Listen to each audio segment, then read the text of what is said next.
It started with a cry so faint, so strange, it almost blended into the rustling leaves. The wind had just begun to settle after a summer storm, brushing past wet trees and puddled dirt like it was exhaling. The farmhouse stood silent in the gray-blue hush of evening, tucked between low hills and a line of woods that had long ago swallowed the old stone well behind it. No one went back there anymore. Not since the rains had filled the ditch. Not since the vines took over. But Child did. 4-year-old Eli wandered like only children can, without purpose, without fear. His little yellow rain boots made soft slaps against the wet earth as he walked, arms out for balance, chasing the last flutter of a butterfly that had dared to return too soon after the downpour. His mother was still on the porch folding laundry, not realizing the fence gate was ajar, not realizing he was following the winds whispered deeper into the trees. Then it came again, a raw, broken cry. Eli stopped. He wasn't afraid, just curious. The kind of curious that lives in children before the world teaches them what to be afraid of. He tilted his head. The sound wasn't like the barn cats. It wasn't a bird. It was crying, like something was hurting. Trapped, alone. He walked closer, brushing past low branches and soggy grass, his little fingers catching leaves that dripped like cold tears onto his sleeves. The sound got louder. A soft, choked whine that rose and felt like someone calling for help and losing strength with every attempt. Then he saw the stone rim. It was cracked, covered in moss, nearly swallowed by years of weeds, but it was a well. Eli had no name for what it was, just a circle in the ground. And in the middle of that circle, rising up from deep, dark water, were 2 eyes. Amber, wide, pleading. Eli froze. The creature in the well barely moved. Its fur clung to its body like soaked cloth, floating just beneath the surface. Its front paws scratched weakly at the inner wall, claws useless against the slick rock. It let out another sound, a sharp, trembling whimper, and tried to lift its head. It slipped back with a splash. Eli stepped forward. He didn't scream. He didn't run. He crouched slowly beside the edge, peering down with his small hands clutching the stones. His fingers were just inches from the creature's desperate gaze. He didn't know what a bobcat was. All he saw was something sad, something that couldn't get out, something asking for him. The wind stirred again, rustling the branches. Leaves rained down like they were watching. Somewhere in the distance, a crow called out once, then went quiet. The bobcat looked up again. It didn't snarl, didn't threaten. It just blinked, slow, heavy, as if even keeping its eyes open was too much. Its body had stopped struggling. Eli reached. He leaned forward, tiny arms stretching toward the surface. His fingertips brushed the water. The bobcat's ears flicked. It moved barely, just a ripple. Its paw rose like a tired hand. Eli tried again, leaning farther, one foot lifting slightly as he reached with everything he had. His small body quivered with the effort. Just as his fingers were about to skim the fur, a voice cracked through the air. Eli! His mother. Footsteps behind him. A gasp. She sprinted forward, heart leaping into her throat as she saw her baby boy hanging over the lip of a forgotten well. She dropped the laundry basket, without noticing. The clothes scattered like feathers in the mud. Eli, don't move. But Eli didn't flinch. He looked back at her, then down at the water, then back again.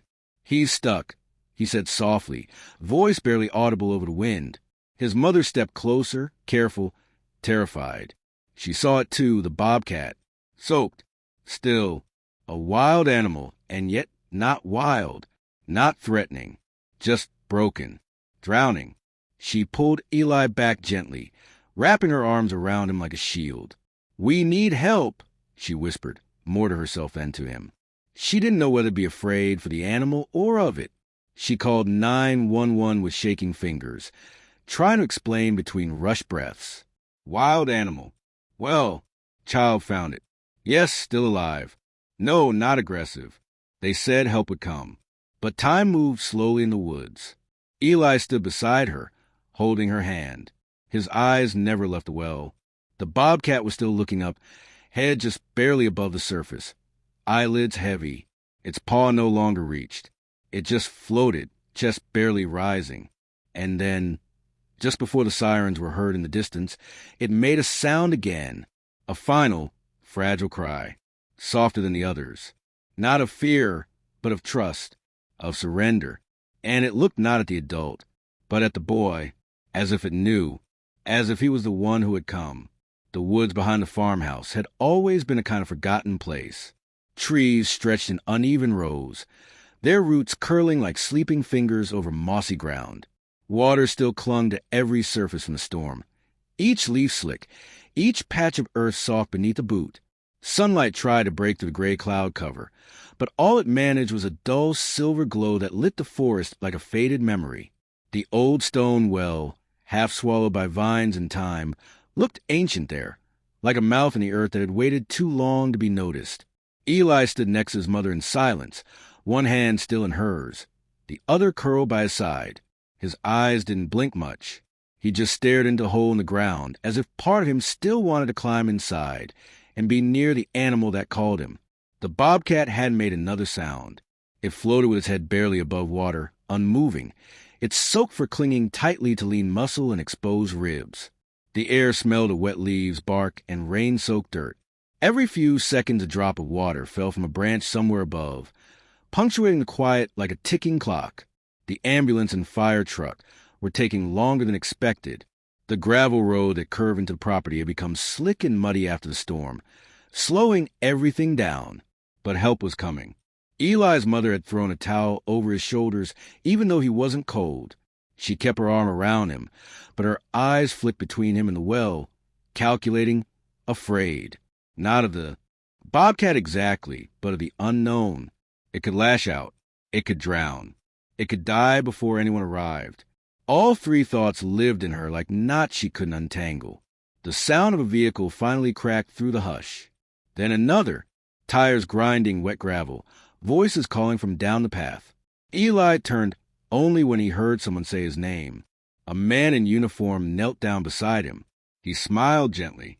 His boots were soaked, and his jacket smelled faintly of diesel and wet wool. "You found it, huh?" he asked, voice low. Eli nodded once. The man leaned over the edge of the well, carefully. His flashlight beam cut through the dim, sending a warm cone of light onto the surface of the water.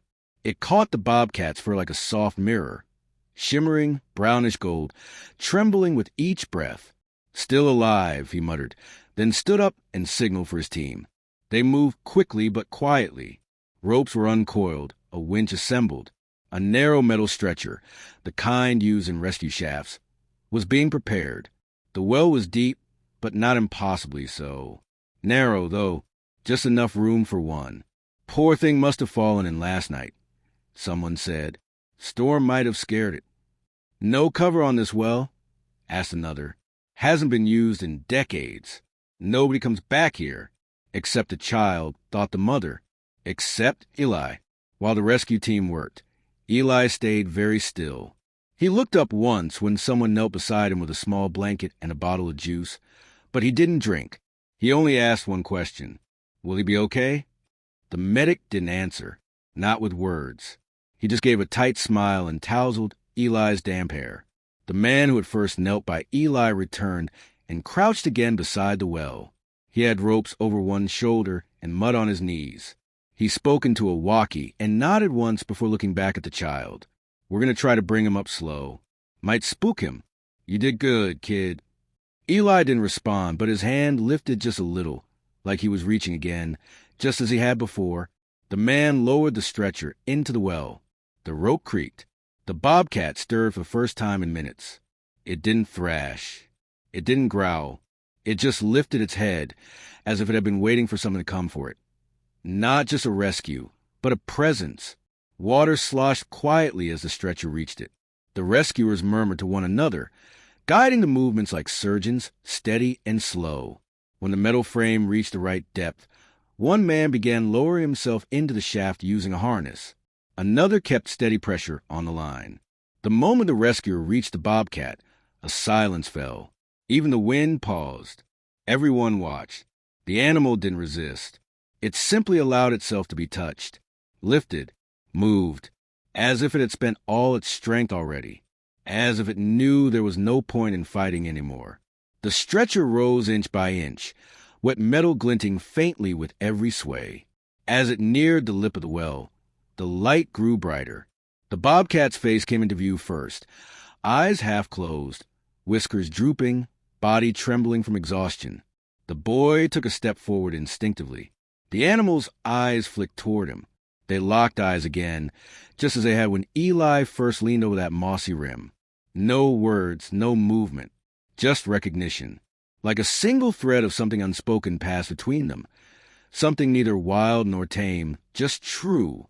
The stretcher cleared the stone rim, dripping and slick. The bobcat lay still. Its breathing was shallow but steady. Medics wrapped it quickly in cloth, checking for fractures, wounds, signs of shock. Someone radioed for animal control and a local wildlife rehab center. Eli stood quietly and watched as the team worked. He didn't ask more questions. He didn't cry. He just held his mother's hand tighter and tilted his head, as if committing everything to memory. The shape of the cat, the color of its fur, the way it had looked at him. No one else had seen that part. Only he had. And somehow it felt important. Like this wasn't just an accident. Like the bobcat hadn't just fallen in. Like it had been waiting. For him, the animal center was only 40 minutes away, tucked between the folds of the low valley, surrounded by cedar trees and fences made from weathered wood. The staff there had seen everything. Owls with broken wings, foxes with burned paws, deer tangled in barbed wire. But this case was different. Not because it was a bobcat, not even because it had been rescued from a well. What made it different was a boy. Eli hadn't stopped asking about the cat since the moment it was taken. At first, his mother thought it was just a curiosity of a child, a brief obsession, a flash of sympathy. But as days passed, it became clear that Eli wasn't just interested. He was connected, as if the experience had planted something in him, something deep and quiet. The staff allowed one visit. Just one. It happened on a Tuesday morning under soft, broken sunlight. The vet had confirmed the bobcat had survived the initial trauma. No broken bones, but undernourished, waterlogged, and clearly exhausted. It was being kept in isolation, away from other animals, in a large enclosure with straw and shaded corners. It hadn't tried to run, hadn't even hissed. It just watched, barely moving, barely breathing, observing everything with tired amber eyes. Eli walked in holding his mother's hand. He wore a fresh pair of blue jeans and a little red sweater. His boots were too big. They flopped slightly with each step. But he didn't seem to care. He didn't speak as they entered the holding barn. He just looked.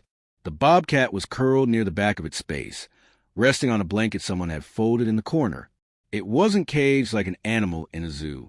There was a tall wire barrier with a latch, but it was open enough for the animal to feel air, to smell straw and dirt and light. Eli approached slowly. He stopped about 6 feet from the edge, crouched down, and just waited. The staff watched from a distance. His mother stood behind him, arms crossed lightly, unsure of what to expect. She was ready to step in if anything happened.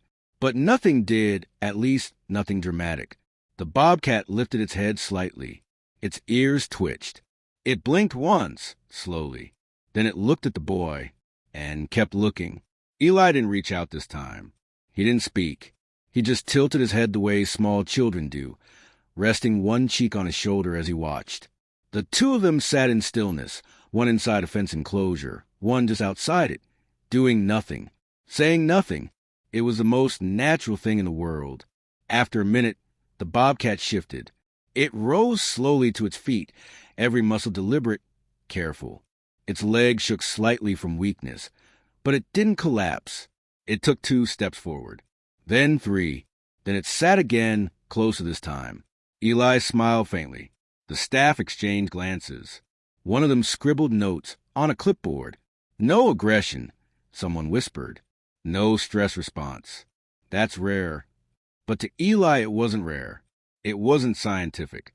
It was just a friend who remembered him. He stood, took a step forward, then stopped at the barrier. The bobcat didn't move, just watched. Eli knelt and set something on the ground just outside the gate. It was a smooth stone, gray and oval-shaped, with a line of white running across it like a crack of lightning. He had found it in the yard that morning and carried it in his pocket. Without telling anyone, he placed it gently on the ground, then backed away. The bobcat stared at it, and then, slowly, it crept forward and sniffed it. That was all. No tricks, no touches, no performances. Just a stone, and a breath shared between two beings who had seen each other at the edge of something frightening, and had survived it together. The visit ended after 15 minutes.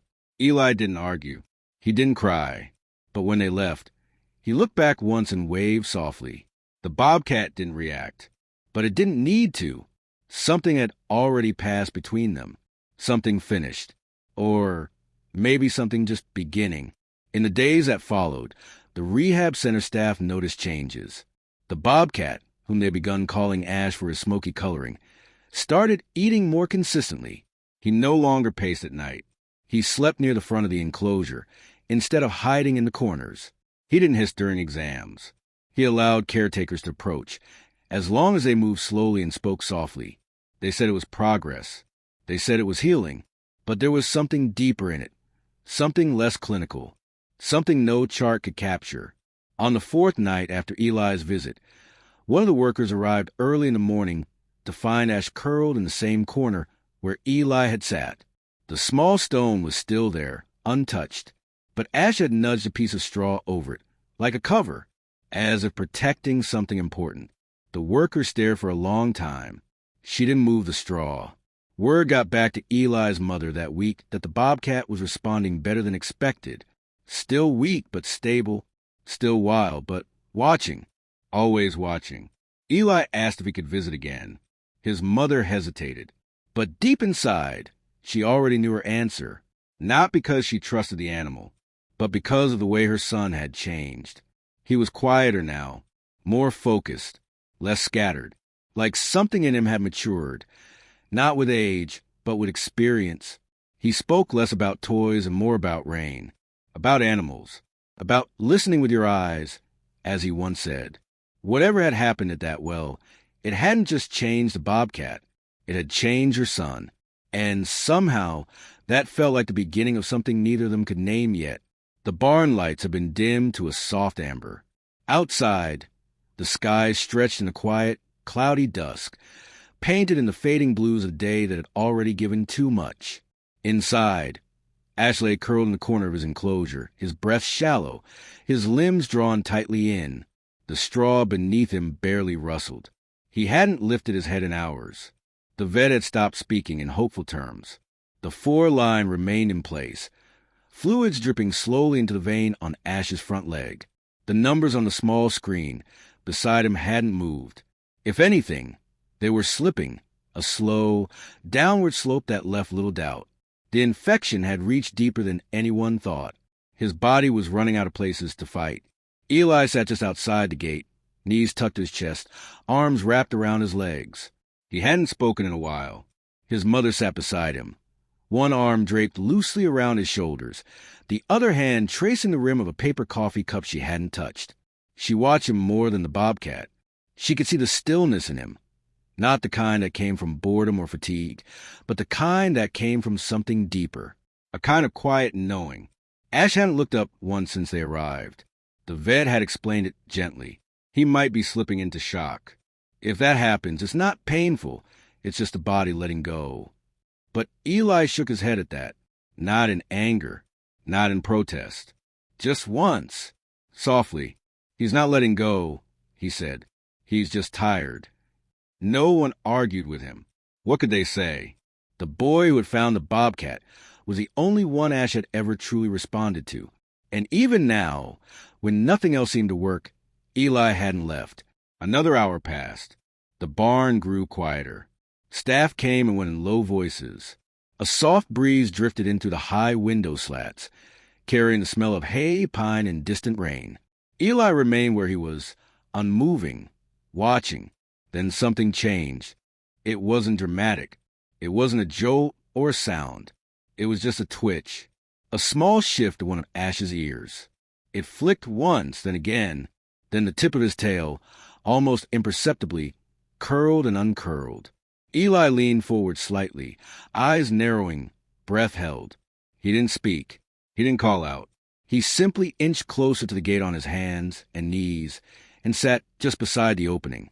Still outside, still patient. Ash didn't lift his head, but his breathing changed. Not faster, not stronger, just different. Slightly more rhythm, less staggered. The rise and fall of his chest was faint, but now it followed Eli's, as if their breathing had found the same tempo. Eli stayed there, cross-legged on the floor. He reached into his pocket slowly and pulled out something small and round, the smooth, gray stone he'd once placed at the fence during his first visit. He held it in both hands, then laid it gently on the straw just inside the enclosure, where Ash could see it. "I brought it back," he whispered. The adults behind him watched, still and silent. Ash's eyes didn't open, but his nose twitched. A moment passed, then two. Then, without lifting his head, Ash moved. Barely. His paw slid forward, just an inch, then rested near the edge of the blanket. The movement looked small, but to those watching, it was everything. The vet crouched quietly beside Eli. "I don't know what you're doing," he said softly, "but it's working." Eli didn't look up. He kept his eyes on Ash. "I'm not doing anything," he said. He just needed to know someone was here. Ash didn't rise. He didn't nuzzle or purr or push himself against the gate, but his breathing, though weak, remained steady now. Not healed, not safe, just present. The kind of presence that says, "I'm still here. I'm still trying." That night, they let Eli stay longer than they should have. Long after visiting hours, long after protocol. He didn't ask for anything, didn't touch the animal, just sat there in the half-light of the barn, humming softly now and then, low, tuneless sounds that had no rhythm but felt familiar, as though he were speaking in a language neither wild nor human, just gentle. Ash didn't sleep, but he rested, and for the first time in days, he didn't curl tightly inward. He stretched out just slightly, his paws extended, his side exposed to the cool air, a gesture of trust, even in weakness. By the time Eli left, the vet marked down new notes. Heart rate, stable. Hydration, holding. Fever, reduced slightly. Signs of stress, lower. They didn't call it a turnaround, but they didn't call it the end anymore either. The next morning, Ash raised his head for the first time in almost 2 days. Only for a moment, but it was enough. Later that week, when Ash had made the difference, one of the caretakers would shrug and say, "We gave him every treatment we had. Antibiotics, fluids, heat, but none of it worked until the boy came in." The vet nodded and added only one word, connection. It hadn't been dramatic. It hadn't been loud. It had been quiet, slow, earned. Ash hadn't suddenly become strong, but he had stopped giving up. Because something in that barn, something small, patient, and kind, had reminded him that he wasn't alone. And sometimes, that's what survival really is. The morning Ash stood on his own again, no one noticed at first. It was early, barely past sunrise, and the barn was still quiet. The vet hadn't arrived yet. The lights hadn't been turned on. But in the soft gray light slipping through the slats in the wall, a shape moved. Ash stood, legs shaky but straight, tail low and still. He walked 3 slow steps across the straw, paused, then curled again near the front of the enclosure, closer to the fence than he'd been in days. Not to eat, not to demand, just to be where the light came in. When the vet arrived an hour later and found him there, awake and upright, he didn't speak for a long time. He just knelt quietly by the gate, scribbled something in the corner of his chart, and smiled. The report that day noted stable vitals. Slight weight gain. Alert behavior. But no chart could capture what really shifted. Ash had come back. Not just to the barn, but to life. It took 3 more weeks of slow recovery, of rest, supervised walks, gradual movement, and quiet observation, before the team felt he was ready for the outdoor run. It was a larger space behind the barn, surrounded by high fencing, trees, and logs, built to mimic the kind of wild he might one day return to. Not too open, not too controlled. A middle place. Eli was invited to see it, not as a guest, but as someone the staff now quietly referred to as his boy. He arrived in the same red sweater he'd worn weeks before, sleeves now slightly shorter on his growing arms. His boots were muddy again, and in one pocket he carried the same gray stone. Ash had been waiting near the back of the run. When Eli entered the viewing area, his body had filled out slightly. Still lean, still scarred, but stronger, more certain. Eli sat, cross-legged on the bench beside the wire fence, and watched. Ash watched too. There was no running, no leap of reunion, just presence.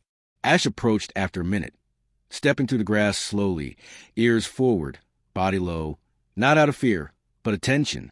When he reached the fence, he paused. Eli held out the stone again. This time, Ash didn't need to sniff it. He simply sat down right there, just a few feet away, and rested his eyes. They sat like that for a long time. No words, no sounds, just something that had grown quiet and strong between them. By the time the final decision was made, the weather had shifted again. Late summer was fading into the first notes of fall. The leaves around the center had begun to yellow at the edges. The air smelled different, like change. Ash was ready. The vet signed the forms. The wildlife officer cleared the location. Ash would be released near the northern ridge, a protected stretch of forest far enough from roads, deep enough to offer real wildness. It was where others had been released before, foxes, owls, even a cougar once. But Ash was different. He wasn't just a rehab success. He was a story no one could explain. Eli didn't cry when he was told. He just nodded.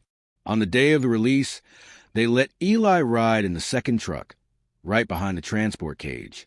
His mother sat beside him, one hand in his, the other wrapped around a thermos of warm tea she hadn't touched.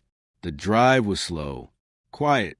Eli kept his eyes on the trees as they passed, watching how the sunlight flickered through the leaves. The road narrowed. Gravel turned to dirt, then to mossy trail. Finally, the truck stopped at the base of a rise. They opened the doors, carried the cage gently into the trees. Eli stood a few feet away, watching as the latches were unhooked, the gate raised. Ash didn't rush out. He stepped forward once, then stopped, blinking into the sunlight. He turned just slightly, his eyes scanning the group, not frantically, not afraid, just aware. When his gaze found Eli, something in his body softened.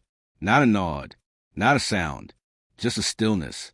And then he turned and walked into the trees, not running, not hiding, just going forward, the way things that are whole do.